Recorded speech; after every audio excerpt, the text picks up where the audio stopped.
예, 오늘이 벌써 상강입니다. 상강 하면은 서리상 내릴강. 그러니까 서리가 내리는 그런 그 날이라고 합니다. 상강이 되면은 그 후부터 이제 추워지기 시작하고 그 실질적으로 이제 겨울 날씨가 된다라고 이렇게 우리가 그 생각할 수가 있습니다. 그렇기 때문에 이런 그 추운 날씨에 그 여러분들 건강에 좀 유념하셔야 되겠습니다. 오늘은 논리 수학지능에 대해서 말씀드리겠습니다. 그 논리 수학지능. 그 논리 수학지능이라고 하는 것은 그 퍼즐에 비유할 수가 있습니다. 퍼즐. 이게 퍼즐을 맞추기 보면은 우리 그 손주들도 보면 이렇게 퍼즐을 맞추는데 그 퍼즐을 좀 제법 잘 맞춥니다. 퍼즐 맞추기 하는 거 보면은 복잡한 그 퍼즐을 갖다 이렇게 조각조각 여러 퍼즐을 조각조각 내놓고서 그것을 하나씩 맞춰가는 것입니다. 그럼 퍼즐 맞출 때 아무렇게나 맞추는 게 아니라 그 우리 손주들 보니까 가만히 그 옆에 있는 맨 옆에 있는 퍼즐부터 맞춰 나가고 가운데 있는 퍼즐들은 상당히 복잡합니다. 이렇게 그림이 그려 있는데 그 그림을 이렇게 연상해 가면서 이렇게 맞추면은 퍼즐 맞추기를 그 비교적 뭐 잘 맞출 수가 있습니다. 그래서 이러한 퍼즐 맞추기는 논리수학지능에 비유할 수 있다 이런 얘기가 되는 것입니다. 그 논리수학지능이라고 하는 건 숫자라든가 그 논리적 사고라든가 추론 능력 이런 능력에 특화된 지능을 갖다가 우리가 논리수학지능이다 이렇게 얘기를 합니다. 그 수학적 개념을 빠르게 이해하고 문제 해결을 위해 복잡한 그 패턴을 분석하거나 계산하는 이런 능력 이런 것들이 논리 수학지능인 것입니다.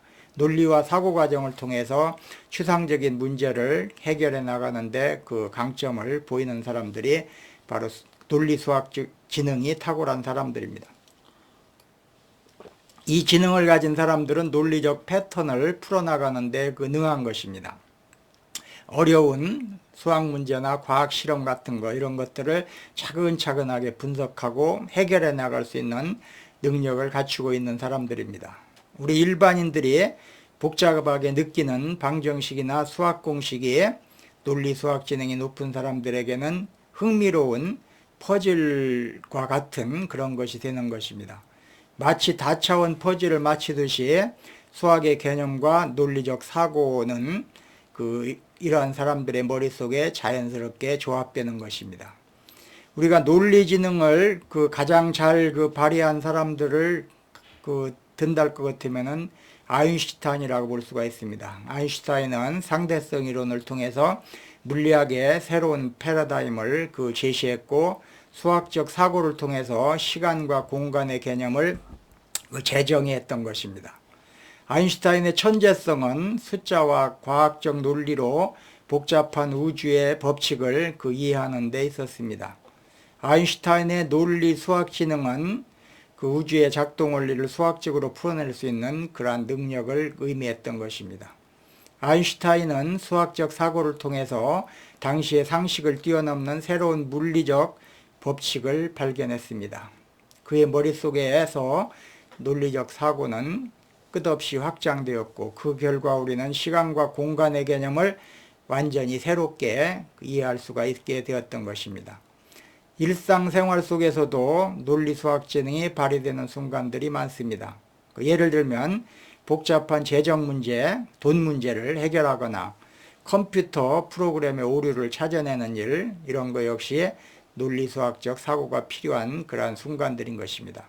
프로그래머들은 코드를 논리적으로 분석하고 오류를 풀듯이 복잡한 알고리즘을 논리적으로 분석하고 수정하는 과정에서 그들의 논리수학 지능이 발휘된다라고 볼 수가 있습니다. 과학자들 역시 실험을 통해서 설계하고 데이터를 분석할 때 논리수학 지능을 활용하는 것입니다.